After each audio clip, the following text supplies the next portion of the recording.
The Myth of Normal, Trauma, Illness, and Healing in a Toxic Culture. Dr. Maté will be appearing tonight here in New York City at the 92nd Street Y, where he'll be in conversation with Tara Westover, the author of Educated. And that does it for our show. To see all our interviews with Dr. Maté, you can go to democracynow.org. Happy belated birthday to Sam Alkoff. Democracy Now! Is produced with Mike Burke, Renee Feldstein, Augusta Messiah Rhodes, Nermeen Sheikh, Maria Terracena, Charina Nadura, Sam Alkoff, Tamara Studio, John Hamilton. I'm Amy Goodman. Thanks so much for joining us. WBNY Buffalo. The views expressed on the following program are not necessarily those of 91.3 FM WBNY, the United Students Government at Buffalo State, or Buffalo State itself. Due to the opinionated nature of these programs, listener discretion is highly advised. If you have any questions or comments about today's program, you can give us a call at 716-878-5104.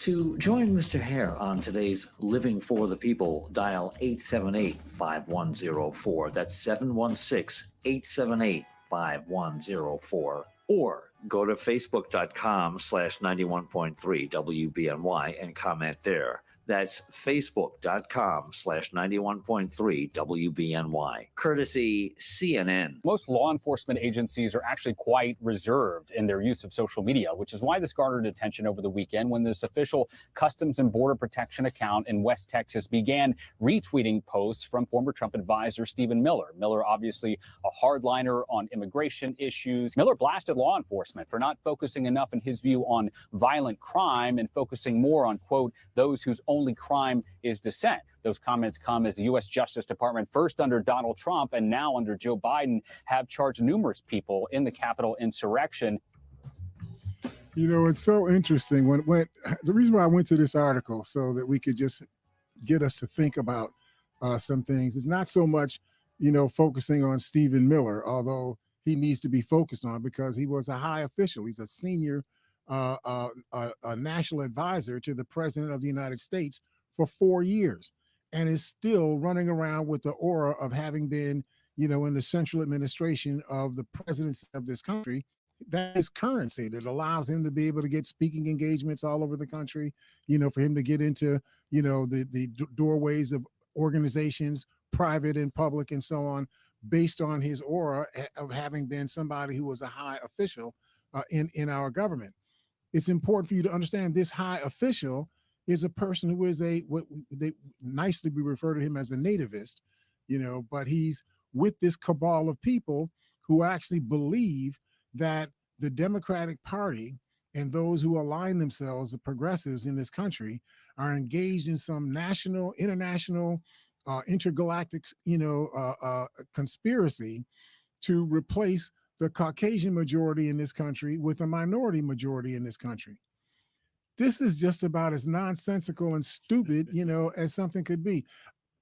I remember when we were talking about the incident in Charlotte, South Carolina, where these drum beaters, of these nativist organizations are going down the street with torches and so on, saying, you shall not, what is it? You shall not replace us. You shall not replace us. No, he said Jews. That's what he said. Jews will not replace us. And you have to ask yourself, what are you talking about? There's 6 Jews in the United States. They're going to replace who? They're going to replace the Common Council in, Hobunk, a nowhere liner someplace. What are you talking about? But the fact that gets said, and tens of thousands, even hundreds of thousands, maybe even millions of Americans hear that and say, oh, we're under threat. Oh, did you hear what Miller said? He said we're under threat. He said that there are criminals, violent, vicious criminals that are coming into the country, and Biden is focused on letting them in and letting them replace us. And then, we dissent, and when we put up little tissue papers, that said that, we think this is terrible, because that's all we did at, the Capitol building, right? We put up some tissue paper and we wrote on the tissue paper, oh, this is terrible, because we were just dissenting. Well, these are just patent lies. Weren't they also calling for the vice president's head? and the Speaker of the House. They wanted to hang the President of the United States, and they said they wanted to kill Nancy Pelosi, the Speaker of the House, but they didn't say how they wanted to kill her. So it's always funny whenever they got an issue with a woman that they bring other issues. I mean, it's all vile, but they bring other issues into the construct of how they want to commit the crime that are different than the way that they talk about, a man. If it's a man, we'll shoot him, we'll hang him. If it's a woman, they got all kinds of other things that they got in their head that they want to do in addition, to killing that woman. In addition to not letting them do with their bodies what they want to do.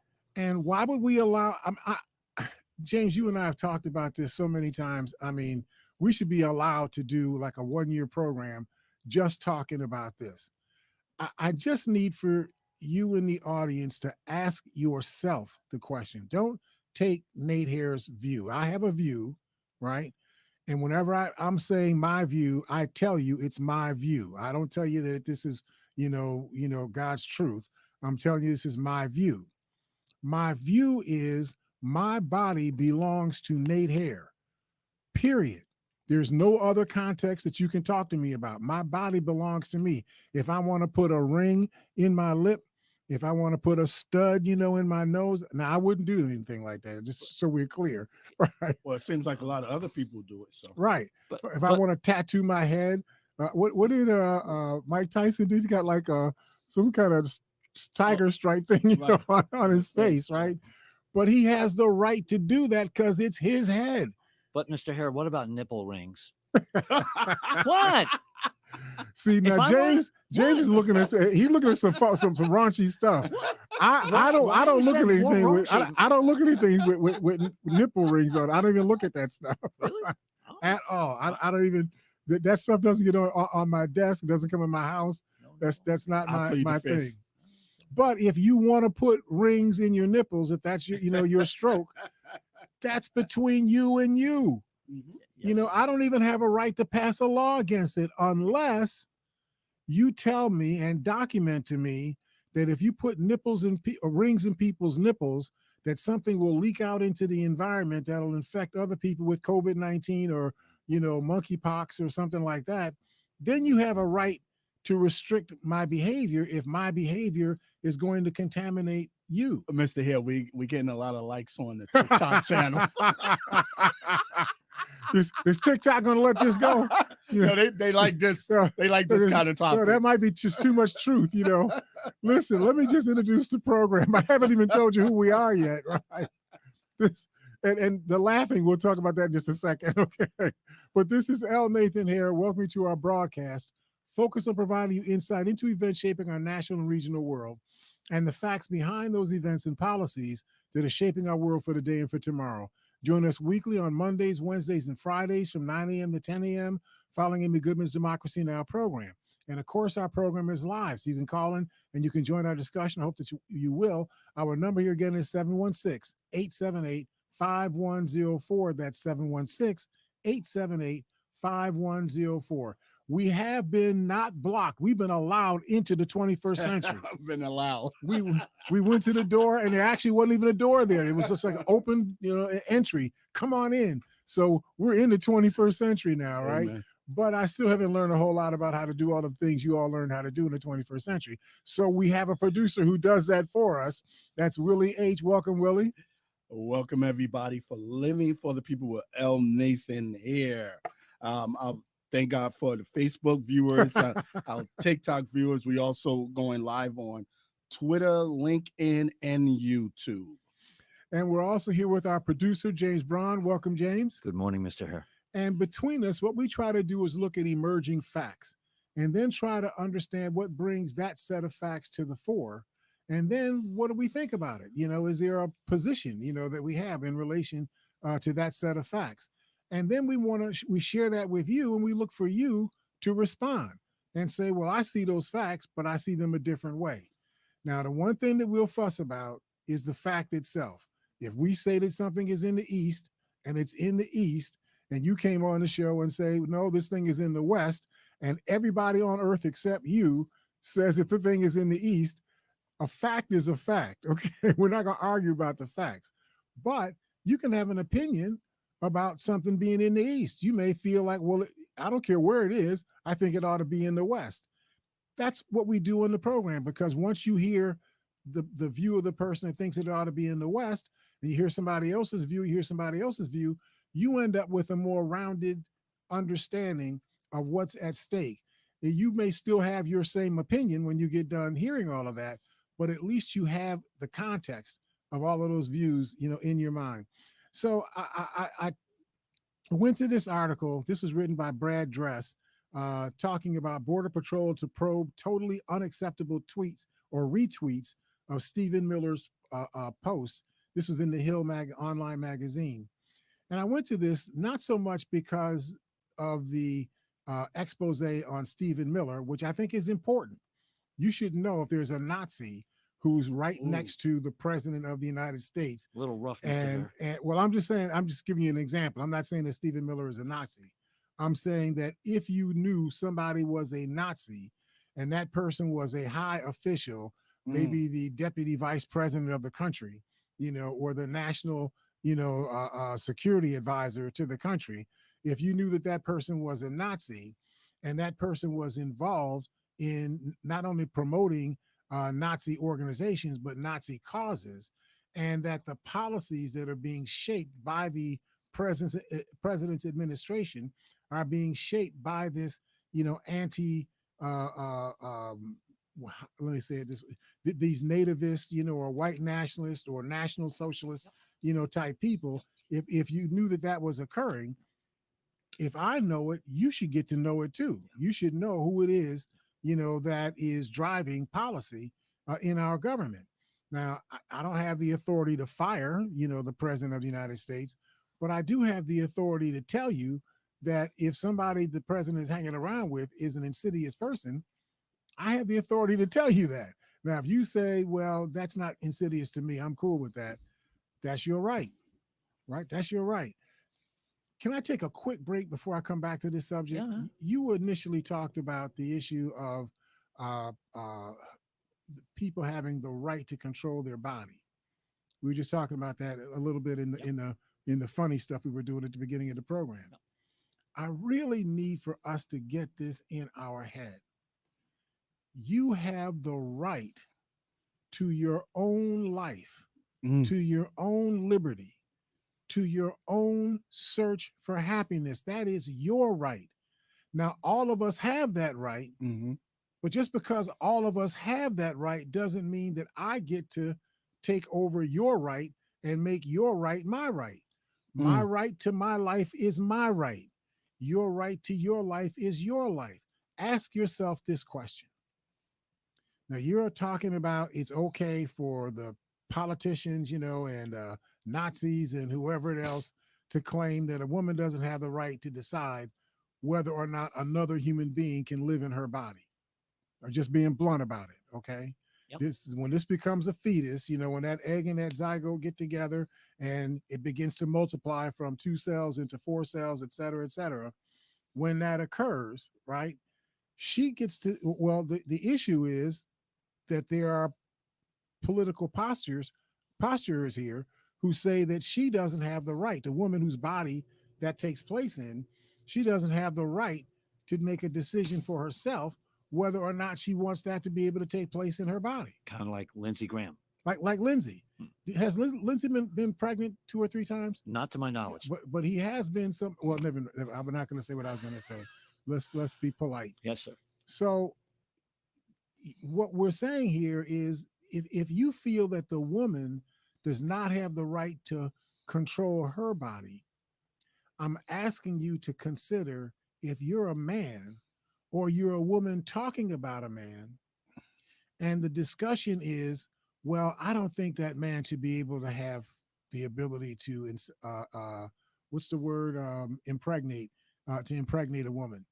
So we're going to cut off whatever it is that allows a man to be able to do that. They call it a vasectomy. Ouch. Yeah, that hurts. It hurts to think about. I don't know if it hurts to do it, but it hurts to think about. It hurts, yeah. Right. Think about it, definitely. Now, it's one thing for me to have an opinion. I mean, I knew a guy when I was growing up in the Perry Projects He didn't live in the in our projects. He lived in another public housing project, but he had 23 kids. Wow. He was 22 years old, Whoa. and he had 23 kids. Whoa. How in the world can you have 23 kids and you're 22 years old? How is that possible? How is that possible? Well, of course, from his point of view, nothing happens to his body, right? He gets these women, you know, impregnated. If that's the right word, right? Or impregnated. Mhm. He gets these women impregnated, and their bodies go through all these changes, but he still plays basketball. You know, he's still shooting craps behind the schoolhouse, you know, and so on. Nothing's happening to him. Yeah, when you think about it, he could have got this woman pregnant in 26 days. Because For all we know, he Right. could have done it all on one day. He could have just gone that too, one that after too. another after That- another and that whatnot, too, right? Yeah. But my point is that my first thought, and I was a young person when I came across this. I think I was like 13 years old. So my mindset was different than it is now. But my mind at the time said, they ought to do something. To my father, I said, Dad, they ought to do something about that man. They should cut off. This is what I said. They should cut off whatever it is that makes him able to get women pregnant. They should cut it off, right? Now I didn't know what I was talking about, right? Right. You know, I mean, I didn't have the science of it, but that was my frame of thought. Now imagine if I was a policymaker in the Woo! United States and I had that kind of reasoning. You all in the audience, how would you feel if I was somebody who was becoming your governor, who was becoming your state senator, your U.S. senator, the mayor of your city, and I had the attitude that if I don't like the way a man comports himself, that we should have the authority to chop off or castrate, whatever the right word Yeah. is. I don't know, whatever a vasectomy is, you know, in terms of how you do it. Do I have the right to impose that on a man?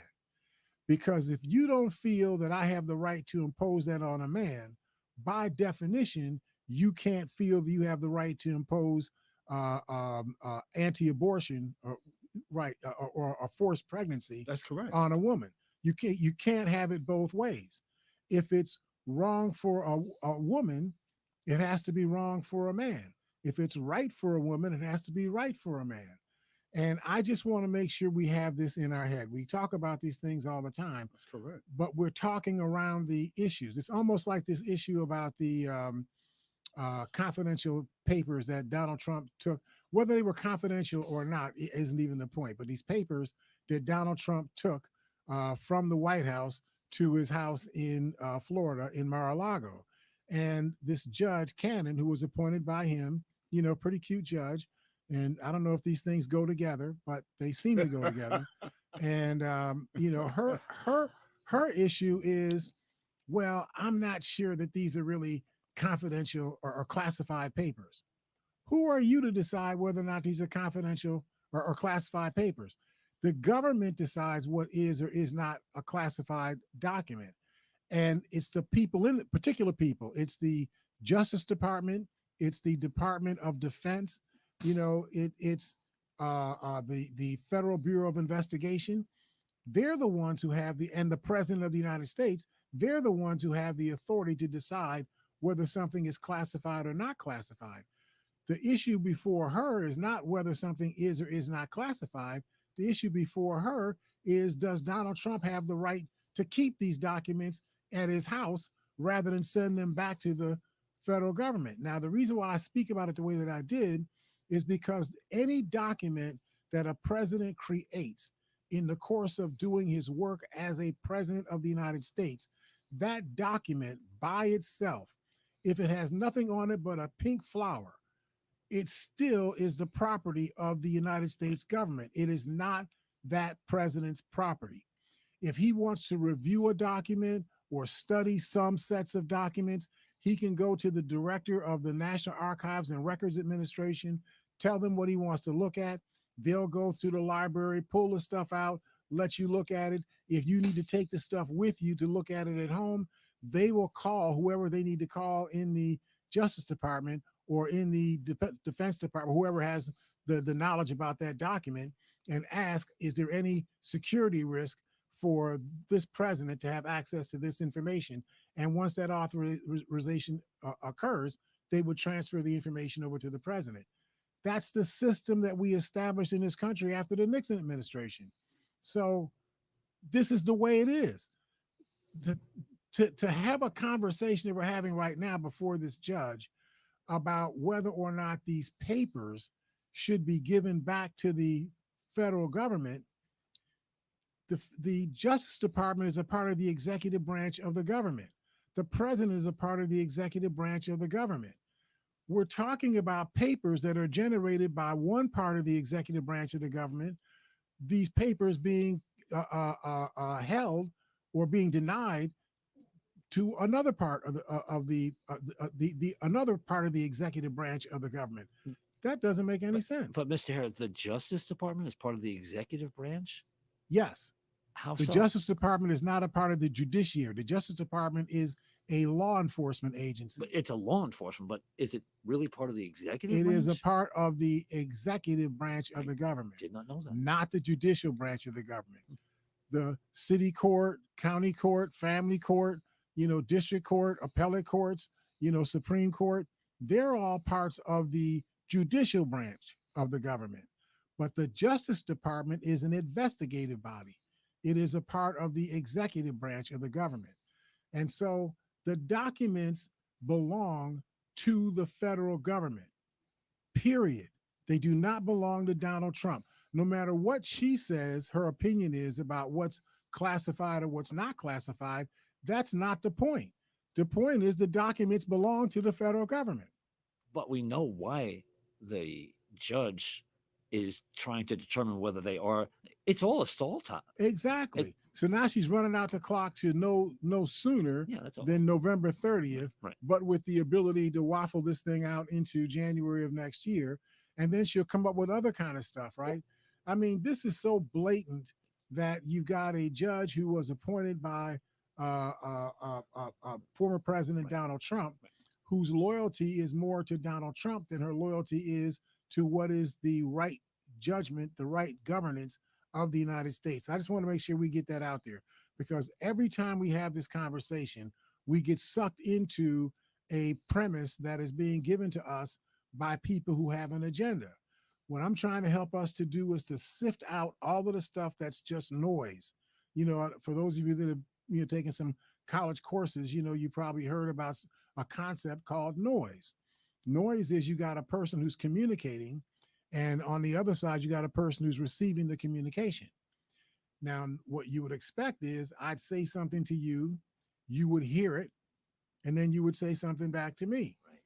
But noise would be I say something to you, but as before the message gets all the way to you, 16 other people come and start talking in your ear saying, "Oh no, that's not true.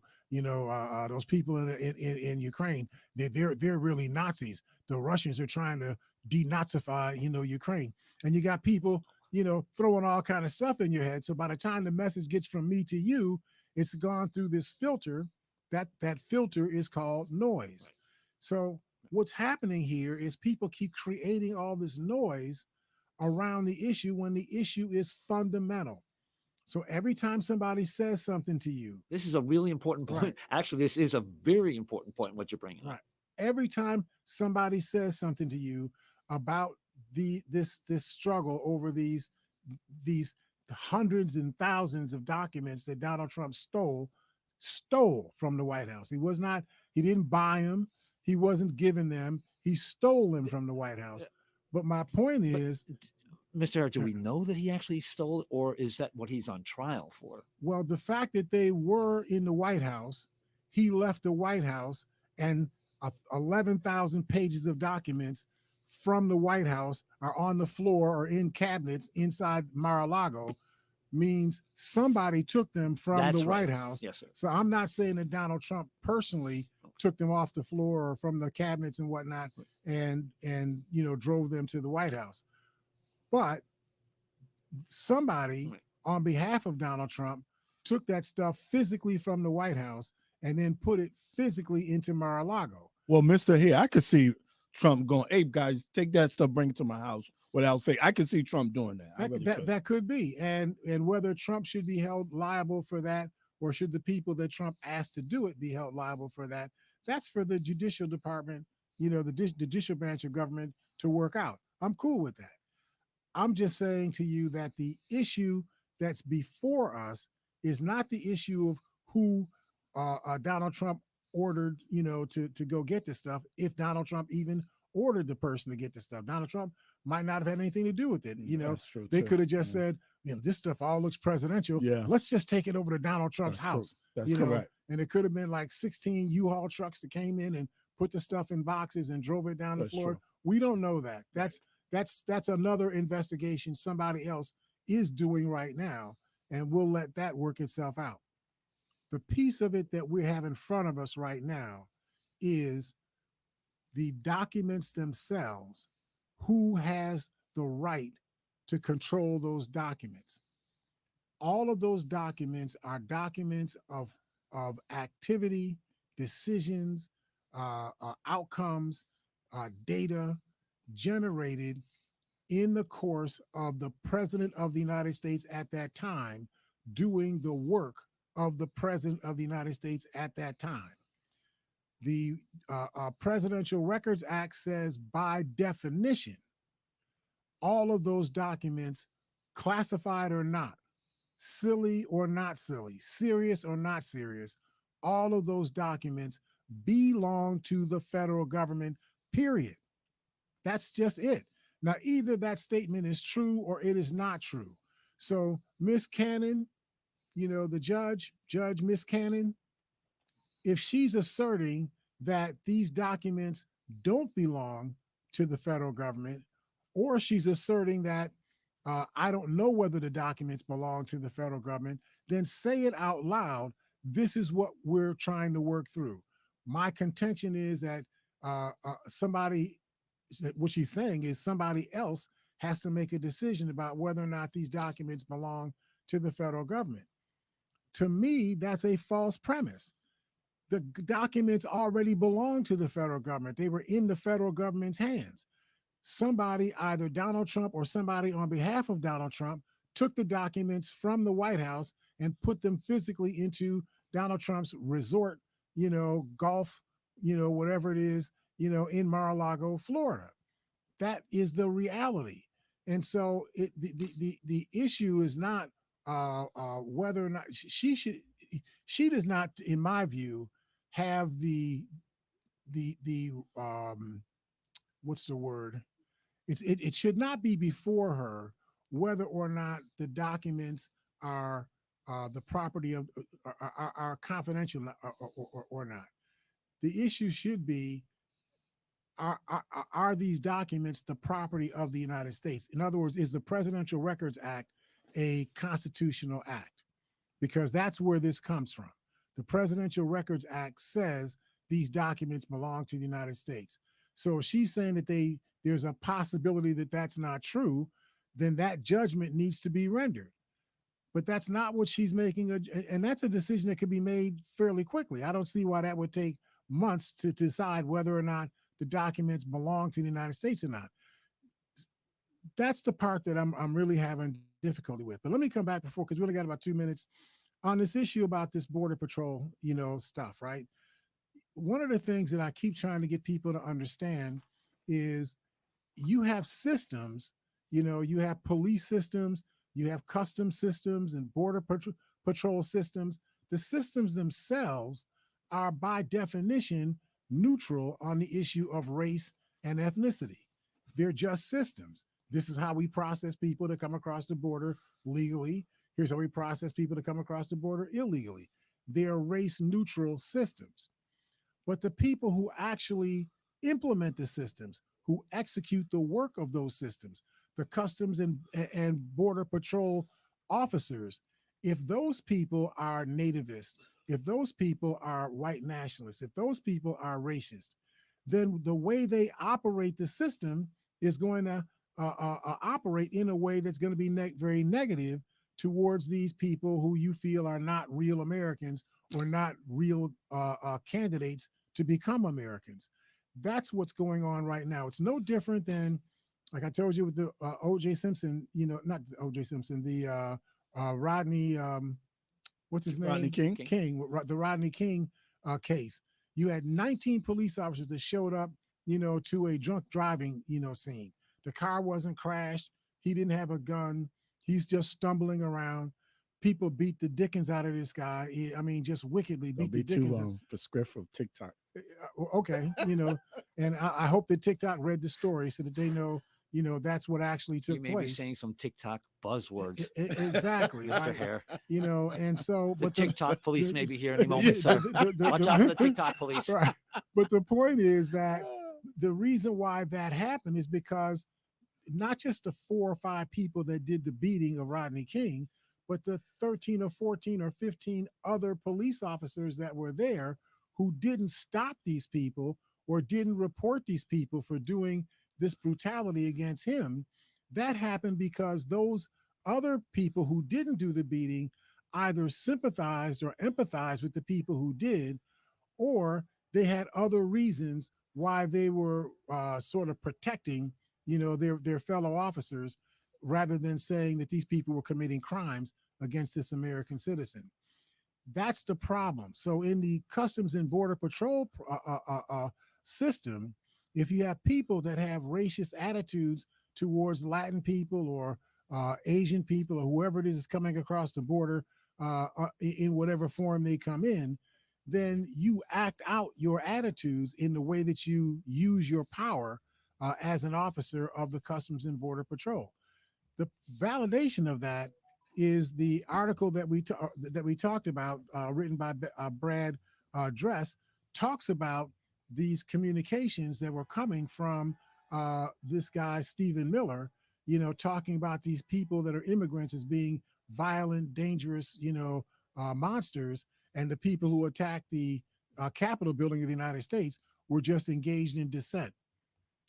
I don't know if you all remember. It's only been, since January 6th, of this year. Maybe you've forgotten, January 6th of last year. But maybe you have forgotten that, am I saying that right? Yeah. Maybe you have forgotten that there were thousands of people who attacked the Capitol building.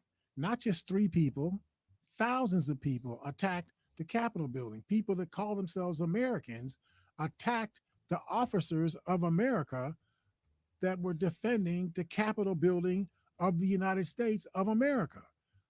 I don't know what you need to hear on that. That's not dissent. That's insurrection by definition. So I just wanted people to get that. So I just need people to understand that the issues with our governance is not necessarily the systems of government that we have. It's that we have our government laced with people like Stephen Miller, who are essentially racist or nativist oriented people, and they're driving policy in our government. And as a result of that, the government behaves in a way that it shouldn't. It tolerates things to take place in the United States that it shouldn't. You have Ron DeSantis. You have Greg, is it Alcott or Alfred? What his name is in Greg Abbott from Abbott, Texas. Greg Abbott in Texas.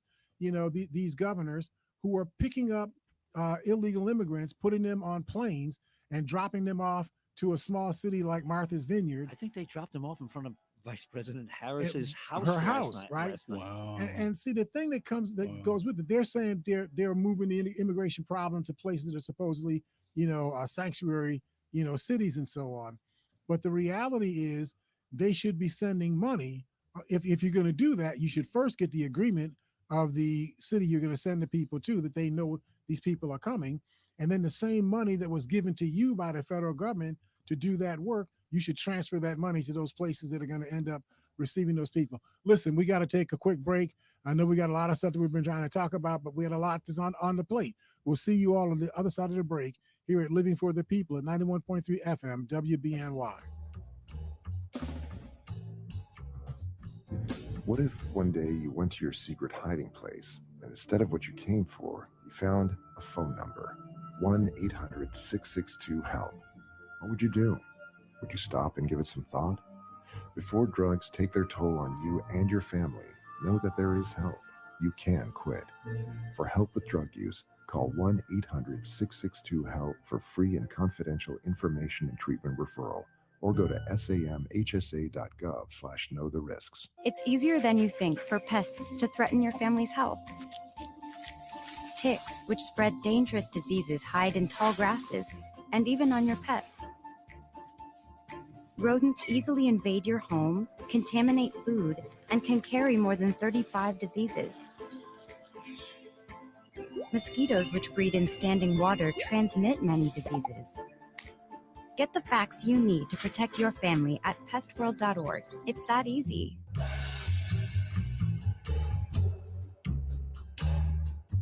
To join Mr. Hare on today's Living for the People, dial 878-5104. That's 716-878-5104. Or go to facebook.com/91.3 WBNY and comment there. That's facebook.com/91.3 WBNY, courtesy MSNBC. But now it's not a stalemate anymore. The Ukrainians are showing that they can actually recapture land, possibly even land, frankly, that they had lost in 2014. They waged a pretty incredible strike on Saki Air Base, deep inside enemy territory in occupied Crimea. So, this is demonstrating to the West that, hang on a minute, this is not going to be an indefinite conflict. If you support us, if you increase security assistance, give us the kind of NATO standard weapon systems we've been begging for almost a decade, we can actually drive the Russians out of our country. And that may be true, but it also may not be true. I mean, we need to understand that Russia is a really, really, really, really big country. But it's a big country in terms of landmass. In terms of people, there are less than, I think, 300 million people, or somewhere around 300 million people that live in Russia. I don't think its population is quite as large as the population of the United States. So its economy is only like the 11th or 12th largest economy in the world. It's not like they're, up there with China and Japan and the United States, and Germany. Russia does have influence on the world also, don't they? No, without question. They got big influence, on the world. And you got oil, right? I mean, Russia not only lives off of the oil, but they've got virtually 60% of Europe that lives off of that oil that comes from Russia. Wow. All these things are interconnected. The World Bank, people being able to pay off the loans that they have taken out, with the World Bank. If they can't sell their exports because of the problem with access to energy resources, then they don't have the money to be able to pay the World Bank. If the World Bank doesn't get paid back with interest on the money that's owed to them, they can't issue new debt, and they may have to shrink because they don't have enough resources to be able to pay for all of the stuff that they do as a World Bank. Go ahead. Mr. Hare, my cousin, President Xi of China, just had a meeting with Mr. Putin. Right. And apparently it came out that Mr. Xi had some concerns about these latest losses by the Russians to the Ukrainians. See, because at the end of the day, I don't see, President Xi of China, the People's Republic of China, financing Russia. I don't see that deal happening, right? I mean, they may be nice in terms of, working with you by buying some of your oil or, things like that would help you, with growing your economy or stabilizing your economy. But I don't see the People's Republic of China taking on Russia as a client state and them supporting. Really? I don't think that China would do that. They would see the issues with Russia as you're almost a semi-competitor. You're not just, you may be an ally, but you're a semi-competitor. And I don't see them trying to do everything they can to prop up, Russia. If Russia starts to fall, I think that the People's Republic of China will start to back away from Russia and say, well, you guys are on your own. But Mr. Hare, what about when the People's Republic of China and their relationship to Taiwan?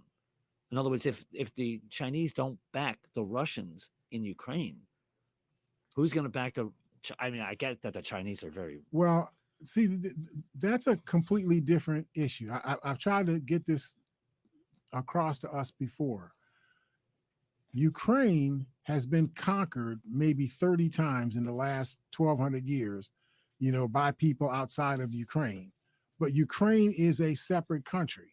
It's never been that the Ukrainians saw themselves as a part of Russia. They saw Russians as either conquerors or as allies, but they were not a part of the Ukraine was not a part of Russia, per se. That's their view. Go ahead. Odessa, the steppes of Odessa in the Ukraine. I mean, this is clearly part of Russian history. Why is it? No. It is. There's no Russian history that says that Ukraine does not exist. Ukraine has always been Ukraine. It's not been Russia, it's Ukraine. But Odessa, which is in Ukraine, yeah, the Russian Navy has clearly been. The American Navy has bases in Japan. That doesn't make Japan a part of the United States. But the people in Ukraine speak Russian. The people that are in Philippines speak English. We have bases in the Philippines. That doesn't make the Philippines a part of the United States. They're just for us, a client state of the United States. They're a country that we support. I don't know if you know that we provide a lot of support to the Philippines. But Mr. Hare, if it weren't for the United States, could possibly the Philippines be Japanese today? Possibly. So the Japanese did want that, but my point is that the Ukraine is its own country, and so the fact that Russia says, "Well, you're adjacent to us, you share a border with us, you're just us. You got people that speak Russia or Russian that are inside, the eastern border of Ukraine." As far as we're concerned, we're all one people. Well, that may be what the Russians feel about it, but that's not what Vladimir Zelensky and the leaders of Ukraine feel about it. They feel that they are their own country. They have elections. He got elected. They have legislatures. They got elected. They have governors. They got elected. They sell a whole bunch of wheat. 40% of the wheat that's sold in the world is sold by them because they produce it, and so on. They have the largest nuclear power facility in the entire continental mass of Europe is physically located in the Ukraine, and there are 6 other nuclear installations that are also larger than any other nuclear installations in the continental mass of Europe. They're their own thing. They're their own country. Now, the fact that Russia wants them to be a part of Russia, that's Russia's problem. That's not Ukraine's problem. So the difference between the Ukrainian issue the difference between the Ukrainian issue and the Taiwanese issue is that Ukraine is the People's Republic of Ukraine. It's its own country. The Russians are invading another country. In Taiwan, Taiwan is a part of the People's Republic of China. There has never been a dispute about the issue of whether or not Taiwan was a part of China. The dispute, even with the United States, is not that Taiwan is not a part of China.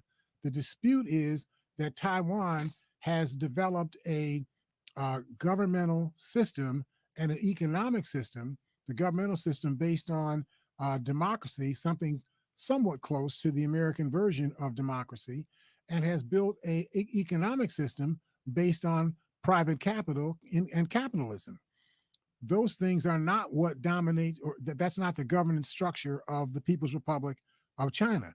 That's not the economic structure of the People's Republic of China. So the Taiwanese are not real interested in having to fold into the rest of China and do what they're doing, because that would take apart what's been working. I mean, since World War II, their model has been working, right? They did well, actually, it's our fault. We gave all of the manufacturing, not all of it, but most of the manufacturing of microchips and semiconductors, we gave it to Taiwan. So they get to manufacture that stuff and sell it to people all over the world. And that's all cute until one day comes along and something happens like COVID-19, and you can't get the stuff from Taiwan anymore, or at least you only get half of it. Where do you get the rest of the product? If you can't get it, you got to start shutting down production, of everything that needs semiconductors and microchips. That's what's going on the planet right now. Now, Joe Biden, I know that the Republicans keep saying that Joe Biden's Inflation Reduction Act doesn't reduce inflation tomorrow. He didn't say it was going to reduce inflation tomorrow. What he said was we have to do things to put ourselves in a position to protect ourselves from being vultured by other countries in the future. Now, because it takes a long time to build the productive capacity to manufacture semiconductors and microchips in the United States, it may be 2 years from now before we start seeing a robust amount of that production taking place in the United States. That means we're going to be 2 years exposed to the whims of other countries that are involved in doing the manufacturing of those things. It's going to affect our relationship with Taiwan.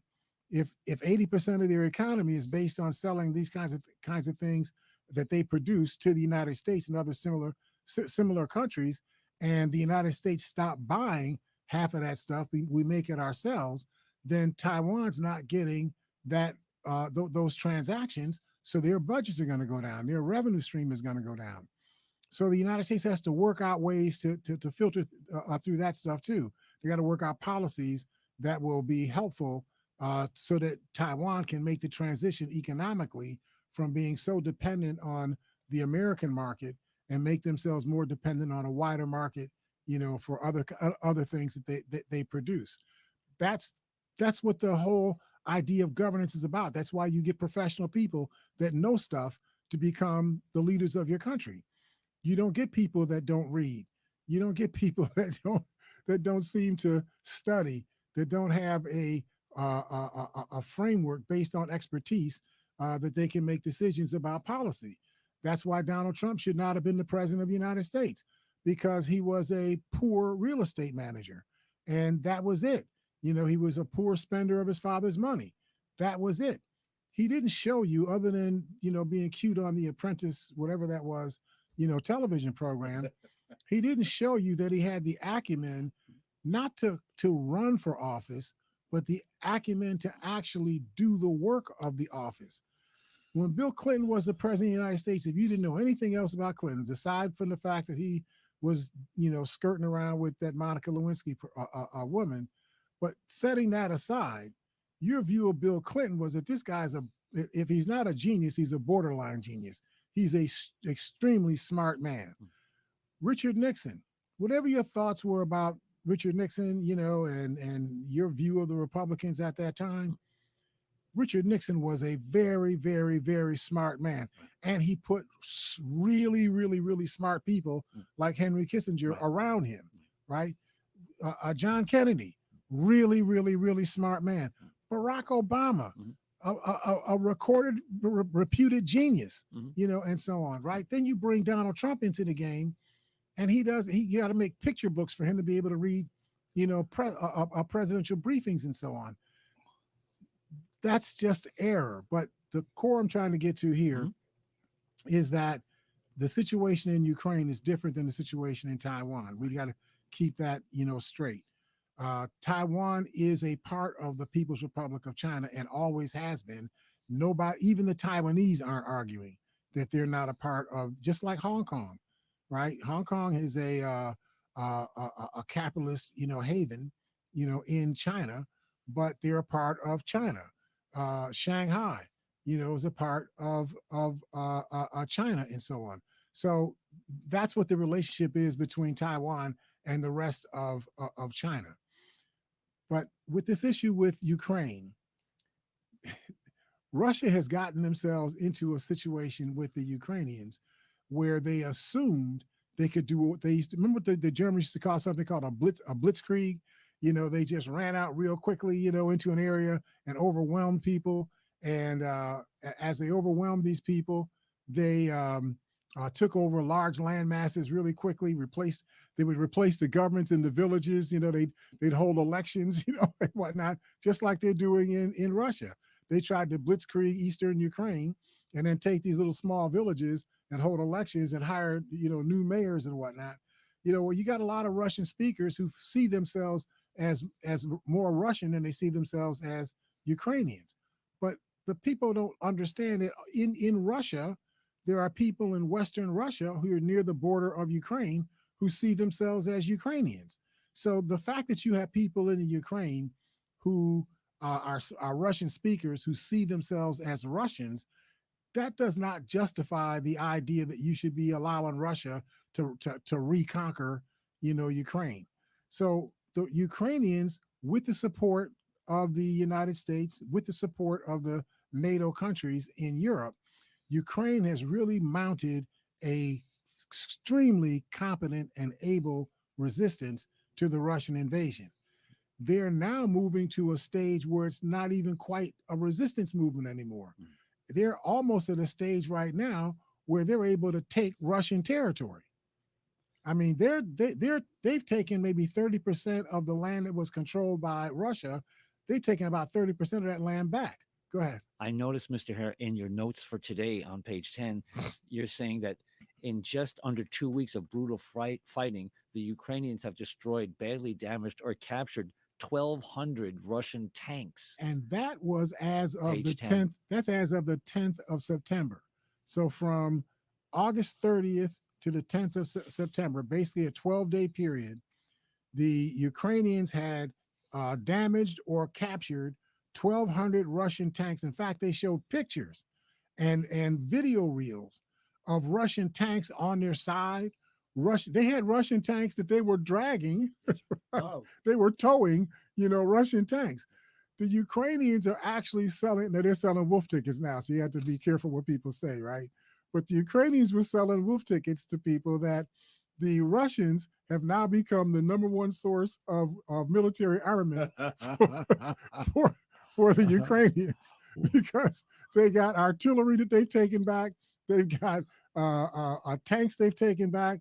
They've gotten Jeeps and trucks, helicopters, and war. How did they get helicopters? You know what? They And might warplanes. they might end up winning this war with the media and social networking. They might actually win this war like that.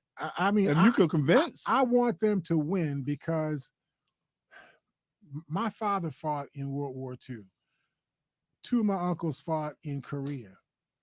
The idea that we still have land wars of people trying to annex, or steal other people and their land from them, that we still have that going on in the world after these world wars that we have fought, and all of the people that have died and the destruction that has taken place as a consequence of these wars. I just find that so insidious that we need to stop this in its tracks.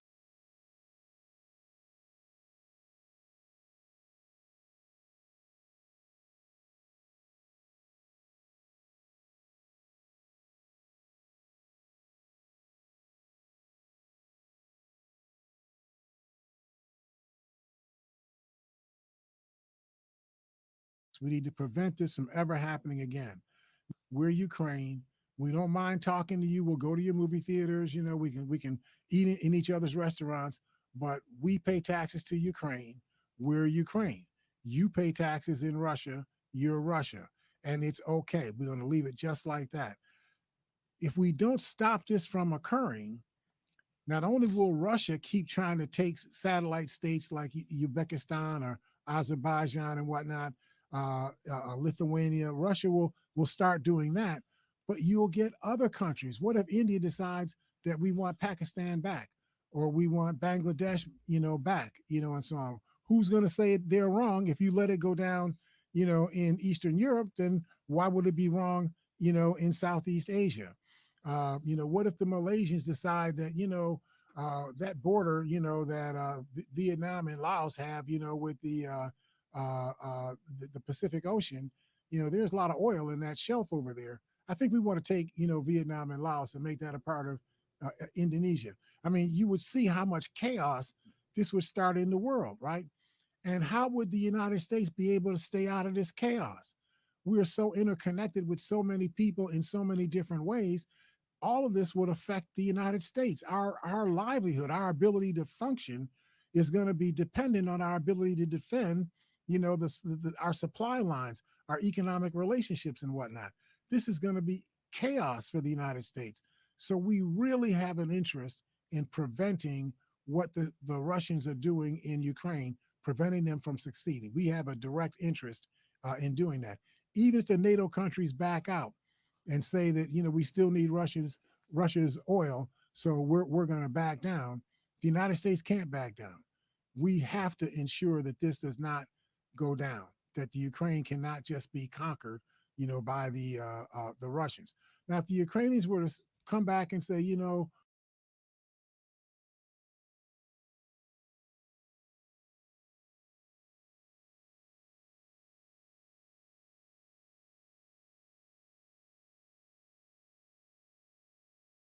we fought for 8 months, we're tired.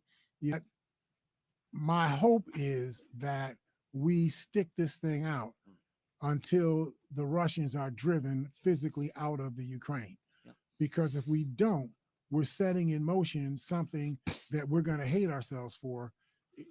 I know it's a lot of money right now, but it'll be a lot more money tomorrow if we don't solve this problem today. That's my thought. So one of the things that we saw this week, this was yesterday, the Ukrainians have reported that, I know when I first talked to you about this, we were talking about 1,200 miles of Ukraine.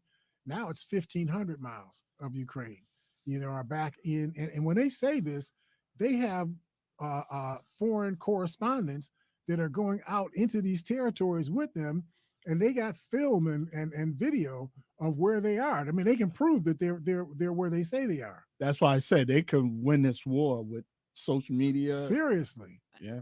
I thought at one time, Mr. Hare, that they weren't allowing journalists. They weren't, but Vladimir Zelensky he's almost as good a showman as Donald Trump is, right? In terms of manipulating the media and so on. Yeah. So when he wants to show off, he brings the media in to show off. That's his strength. So he goes to a building that had a Russian flag on it, and he takes the flag, throws the flag on the floor, and he erects the Ukrainian flag. Smart and man. you can see the Capitol building of this city, in the background. So that they're not lying, right, because you can see the part of that city in Ukraine that the Russians don't have control of anymore.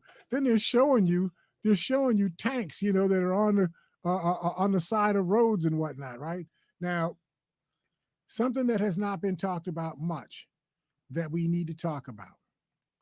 We should start planning today for tomorrow. We should not wait until tomorrow to plan for tomorrow. We should plan for tomorrow today. What do I mean by that? All over Ukraine, there are holes, craters, burned out buildings, apartment complexes, schools, hospitals, telephone lines, gas lines, water lines that have been destroyed deliberately by the Russians. All of that, if they drive these people out, that's cool. Your army is doing their thing, but you have to rebuild these cities. And you got to think about the people that were living in these cities. Many of those people were sympathizers with the Russians. When the Russians showed up, they're like, hey, we're Russians too, and so on, right? And they joined the fray. When the Russians were putting up, fake elections, for new council people and mayors and so on, they ran, for those seats, and they've been operating as those officers since March and April of this year. So what happens when if the Ukraine wins, and now they got control over their territory, and the people that used to live in Ukraine who moved over into Russia, if they come back to their cities, are the Ukrainians going to be welcoming these people that used to be, mayors and council people and so on, but they were sympathizers of the Russians? Are they going to welcome these people back and welcome into the same jobs and functions that they were in before? I would think they're going to change. See, so that's just, and Willie's saying that he wouldn't do that deal. He said they got to be on the sidelines. They can't they can't be in the center anymore. So we have to plan for that, right? I mean, I'm not saying that Nate Hare has the ultimate thought about what to do. I'm saying that the problem is something that we can anticipate. We can know for certain that this is a problem that's going to have to be solved. What I'm suggesting is that we not wait until tomorrow to solve the problem, that we start thinking it out now have the arguments among the policymakers for the Ukrainians now. Be prepared so that when this day comes, you can do it as seamlessly as you possibly can, because this is a big deal. I did a track sheet on all of the stuff that the Ukrainians say that that they have taken from the Russians. I don't know if I have this nailed out all that well. Yeah, they said they had 5 tanks. This was on one day. They had 83 Russian prisoners of war they had taken on one day, 5 tanks on that day, 12 MSTA-B and MSTA-S howitzers, whatever those things are. They sound big, right? 3 Geostent-B field guns, which are big guns. I don't know what they are. 3 armored vehicles, 3 ammunition depots in Hoya, Pristan, Tamia, Balka, and I know y'all don't know how to say these words, and Snurivka in the Ukraine. These invaders are intensifying their aerial reconnaissance to adjust their fire. The Russians have lost another Su-25 ground attack warplane. This is all on one day. They have been knocking the Russians around, possibly because the Russians themselves did not really understand or anticipate how aggressive and resistive the Ukrainians were going to be. The Ukrainians, I heard them talking about this back in February. They said, no, this is not going to happen. We'll fight until, this was Vladimir Zelensky. He said, we will fight until there's none of us left. If there's a single Ukrainian left, we will still keep fighting. And the Russians didn't believe him. They thought that these people would wilt. They didn't wilt. You got to give the United States a lot of credit. I'm not sure if Donald Trump would have done what the United States has done, or what the Biden administration has done. They put a lot of money, a lot of effort on the line. They took a lot of grief from people in the media like us, you know, who are saying, well, when are you going to send them more warplanes? When are you going to send them bigger armaments? When are you going to send them, you know, bigger battalions? When are you going to do this? When are you going to do that? Like that stuff could be sent over there, you know, in a day. Remember, Ukraine is in the southwestern part of the border of Russia. We live in the United States. You know how much distance there is? That's a good 7,000 or 8,000 miles. It's not that easy to get the stuff from the United States. Had to actually negotiate deals with the Europeans to have the Europeans send some of their stuff to the Ukraine, and then the United States would send some of its stuff to the European countries. That's how this thing has been going. It's been a very difficult logistical problem, but they've been doing it. So listen, this is the end of our hour. Hopefully we haven't made anybody mad. We try to make just only 2 people mad in the course of the show. We appreciate you all listening to us and supporting us. We got a good weekend in front of us. Go Bills on Monday. Of course, we'll talk to you on Monday here at Living for the People at 91.3 FM WBNY. We'll see you all then. WBNY Buffalo.